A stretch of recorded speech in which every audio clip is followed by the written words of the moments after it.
ఎన్నికలు కూడా స్వాగతిస్తున్నారు. కాకపోతే పూర్తి స్థాయిలో దీన్ని నిలబెట్టుకునేందుకు మేము కష్టపడతాం. కాకపోతే మాకు క్యాపిటల్ మైన్స్ కావచ్చు దీనికి కూడా కృషి చేయాలనేటువంటి అంశాన్ని కూడా వాళ్ళు అడుగుతున్నటువంటి పరిస్థితి. ఎందుకంటే సహజంగా సమస్య ఉంది కాబట్టి.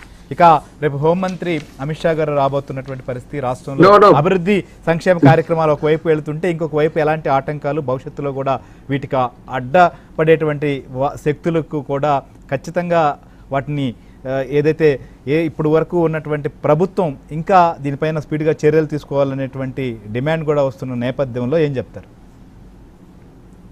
నేను ముందుగా స్టీల్ ప్లాంట్కి సంబంధించి అండి, ఈ ప్లాంట్ని 100% రేటెడ్ కెపాసిటీకి రన్ చేస్తే అది లాభాల్లో నడుస్తుందండి. ఎందుకంటే ప్లాంట్ అనేది షోర్ బేస్డ్ అండి, దీనికి లాజిస్టిక్ అడ్వాంటేజెస్ ఉన్నటువంటి ప్లాంట్ అనమాట. కనుక మనం ఈ ప్లాంట్ నించోడానికి అందరూ కృషి చేయాల్సినటువంటి అవసరం ఉంది. దాని కెపాసిటీ ఎంత ఉందో ఆ 100% ఆ కెపాసిటీని రన్ చేయాలి. 7.3 మిలియన్ టన్స్ ఏదైతే అన్నామో ఆ 7.3 మిలియన్ టన్స్ అంటే సుమారు 73 లక్షల టన్నులు ప్రతి ఏడాది ప్రొడ్యూస్ చేయాలండి. ఆ కెపాసిటీకి కానీ రీచ్ అవుతే ఆటోమేటిక్గా అది లాభాల్లో వస్తుంది, నించుంటుంది కూడా.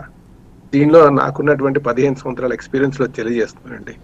ఈరోజు కేంద్రం ఇచ్చినటువంటి సహకారం, ఇందాక నేను మన యూనియన్ సహాయ మంత్రి అయినటువంటి శ్రీనివాస్ వర్మ గారిని అలాగే కాశీరాజు గారిని మెన్షన్ చేయడం మర్చిపోయాను. వాళ్ళిద్దరు కూడా చాలా కృషి చేశారండి.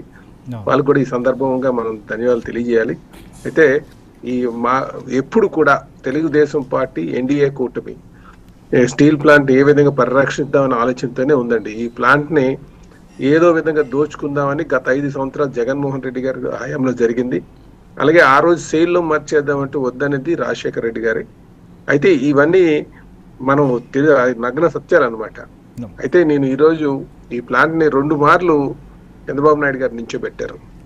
అయితే ఈ రోజు మనందరి మీద కార్మికులు కావచ్చు, మేనేజ్మెంట్ కావచ్చు, అందరి మీద ఉన్నటువంటి బాధ్యత ఈ ప్లాంట్ ని దాని రేటెడ్ కెపాసిటీ ఎంత అయితే ఉందో 7.3 మిలియన్ టన్స్ ఆ కెపాసిటీని రీచ్ అయ్యేటట్టుగా కృషి చేయాలని చెప్పేసి తెలియజేస్తున్నాను. అప్పుడే అది లాభాల్లో నడుస్తుంది.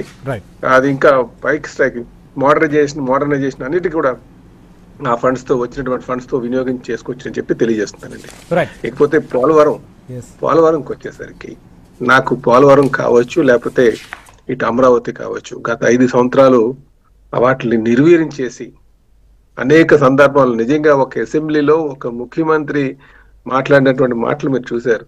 2020 నాటికి 2021, 22, 23, 24 తర్వాత మా వల్ల కాదని చెప్పేసి అన్నటువంటి మాటలు మనం విన్నాం.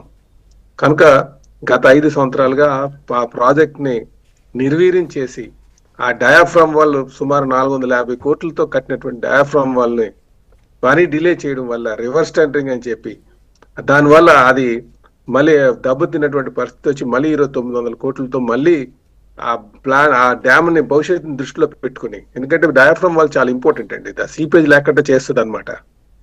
ఆ సీపేజ్ కానీ ఉంటే డ్యామ్ టిల్ట్ అయ్యేటువంటి పరిస్థితి ఉంటుంది.